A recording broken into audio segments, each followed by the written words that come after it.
अंत में 100 बेटे थे, धृतराष्ट्र को 100 में कोई पानी देने वाला नहीं बचा। अंत कैसा हुआ दुर्योधन का, और अंत कैसा हुआ पांडवों का। पांडवों को भगवान ने राजगद्दी दिला दी, और पांडवों का राजगद्दी होने के बाद कौरवों का सत्यानाश। ये अंत है जो आप आज कर रहे हैं। इसका अंत क्या है, सोचा है कभी? अंत भी तो होगा। ये पहला पन्ना तो यार बहुत मैं तरक्की कर गया, बहुत पैसा कमा लिया, बहुत देखो बेईमान है, चोरी करता, डकैती करता, फिर भी देखो इतना धन्ना सेठ। आपको लगता है यार मैं सच के राह पर चल रहा हूँ, मैं तो परेशान हूँ, मैं तो सच बोल बोल के परेशान हूँ, सही अच्छा कर रहा हूँ सबके साथ, मेरे साथ बुरा हो रहा। नहीं, तुम सबके साथ अच्छा कर रहे हो तो आज तुम्हारे साथ बुरा हो सकता है, पर तुम्हारा अंत बहुत अच्छा होगा, क्योंकि तुम अच्छे हो। और ये जो बुरे लोग हैं इनके साथ आज अच्छा अच्छा लग रहा है इन्हें, लेकिन इनका अंत बहुत बुरा है। और एक कहावत तो सुनी होगी कि अंत भला सब भला। सब भला तब होगा जब अंत भला होगा। पूरे जीवन का आकलन अंत में निकलता है। पूरे जीवन का आकलन बोलो अंत में। इसलिए उस अंतिम पायदान तक पहुंचिए, उस अंतिम सीढ़ी तक पहुंचिए, और उस अंतिम सीढ़ी तक धर्म को मत छोड़िए। उस अंतिम सीढ़ी तक धर्म को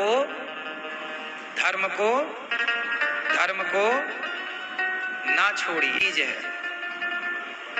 धर्म से बढ़कर कुछ नहीं है, सबसे बड़ा है धर्म।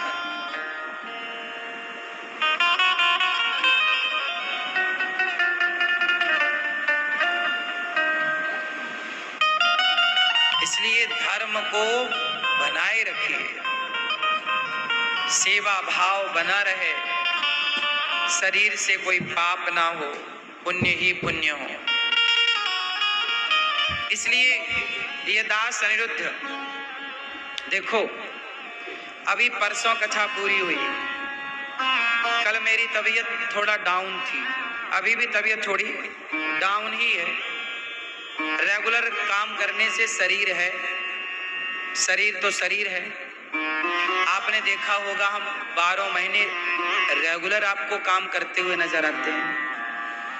काम करना पड़ता है, ये मेरी मजबूरी है। कैसे?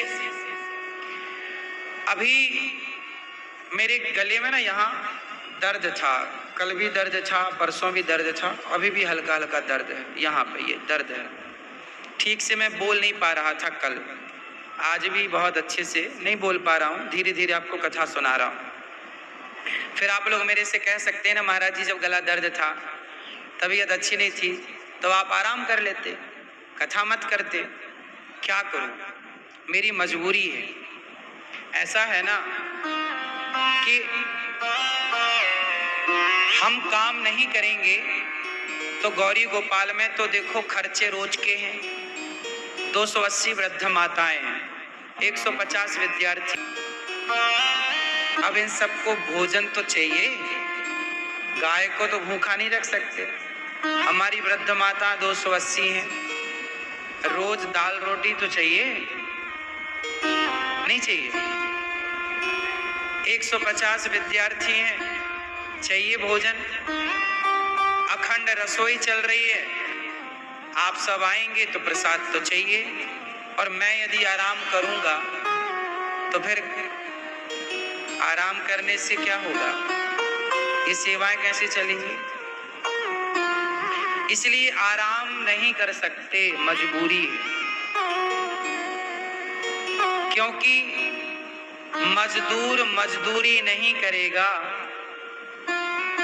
तो खाएगा क्या? भाई भाई उसके घर में कोई बाप की संपत्ति तो है नहीं, भाई मेरे बाप की संपत्ति तो है नहीं कि मैं पड़ा पड़ा खाऊं। हम तो कमाते हैं और खाते हैं, सेवा करते हैं और पाते हैं। गौरी गोपाल आश्रम की सेवाएं बड़ी हैं।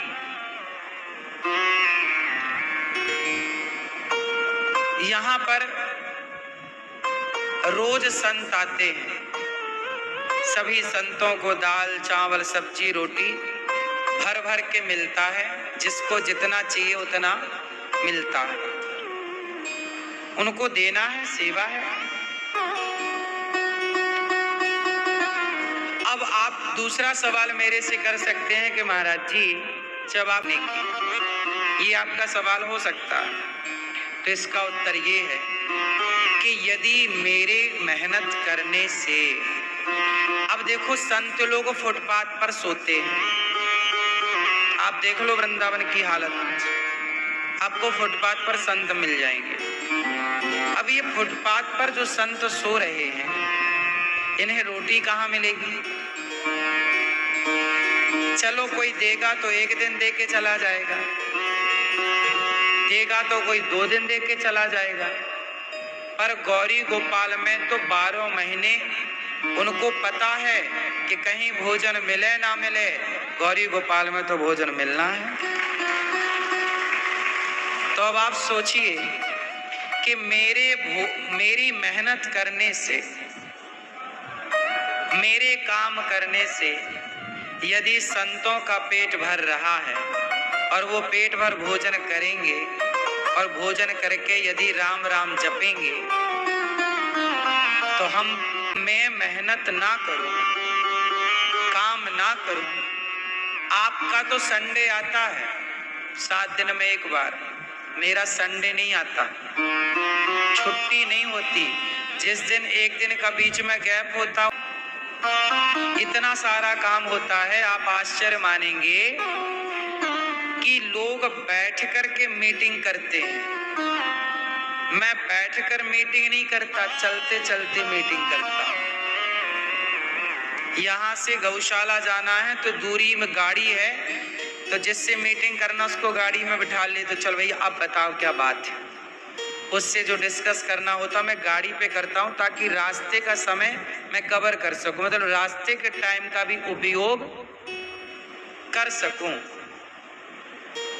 समय तो उतना ही है, वो काम इतने सारे हैं, करना तो है। तो 2 बच्चे होंगे, 4 बच्चे होंगे, आप उन्हें पढ़ाते होंगे।